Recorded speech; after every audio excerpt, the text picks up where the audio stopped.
Halo teman-teman semua, di video kali ini saya akan membahas mengenai komunikasi dalam organisasi.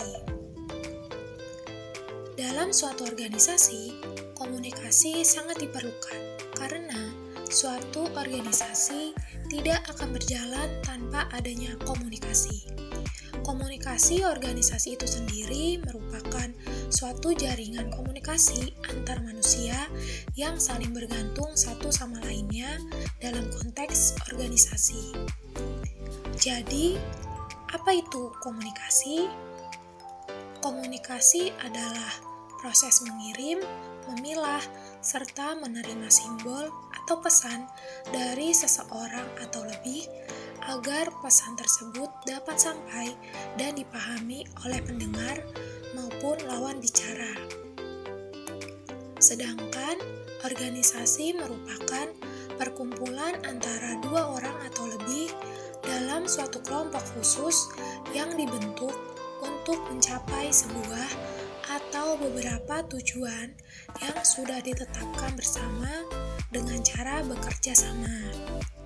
Dengan demikian, komunikasi organisasi merupakan sebuah proses yang terjadi dalam suatu organisasi berupa penyampaian, penerimaan, serta pertukaran informasi dan pesan yang dilakukan untuk mencapai suatu tujuan tertentu yang sudah ditetapkan secara bersama oleh anggota serta pemimpin organisasi.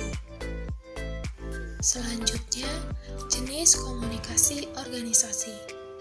Komunikasi organisasi memiliki dua jenis umum, yaitu internal serta eksternal. Jenis komunikasi internal merupakan komunikasi yang fokus kepada interaksi serta upaya untuk membangun atau menguatkan relasi antar sesama anggota organisasi tersebut. Sedangkan jenis komunikasi eksternal merupakan komunikasi yang dibangun fokus kepada pihak di luar organisasi atau kelompok tersebut. Jenis komunikasi eksternal ini biasanya digunakan jika organisasi tersebut ingin mencari sponsor maupun iklan, sehingga membutuhkan pihak dari luar organisasi untuk membantu. Lalu, terdapat 5 manfaat komunikasi organisasi, yaitu manfaat yang pertama, sebagai seorang individu yang hidup dalam lingkungan atau kelompok organisasi tertentu dapat memahami posisi kita dalam organisasi atau kelompok tersebut.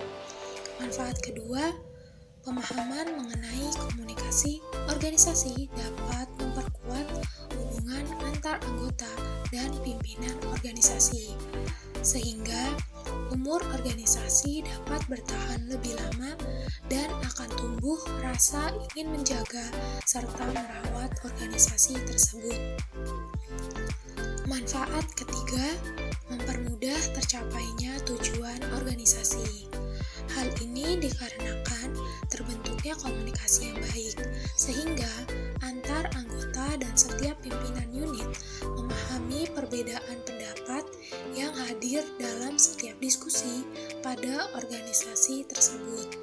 Manfaat keempat, mengetahui teori komunikasi organisasi. Dengan mengetahui teori komunikasi organisasi dapat membuat seorang individu menyesuaikan diri serta menempatkan diri dengan baik dalam organisasi atau kelompok tersebut. Dan manfaat yang kelima, mengetahui tugas seorang pemimpin dan anggota dalam suatu organisasi. Pemahaman mengenai teori komunikasi organisasi dapat membuat kita sadar akan tugas-tugas sebagai seorang pemimpin maupun anggota dalam sebuah organisasi. Nah, kesadaran ini dapat meningkatkan kerja maupun efektivitas organisasi untuk mencapai tujuan yang telah ditetapkan oleh bersama. Selanjutnya, ada 4 fungsi komunikasi organisasi menurut Senjaja 1994, yaitu Yang pertama, fungsi informatif. Organisasi diartikan sebagai suatu sistem pemrosesan informasi di mana setiap anggota organisasi diharapkan mampu memberi dan menerima informasi dengan baik guna kelancaran dalam menjalankan apa yang menjadi tugasnya.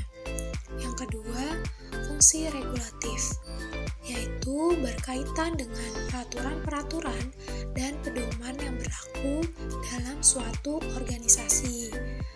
Yang ketiga, fungsi persuasif, merupakan fungsi untuk memberi perintah.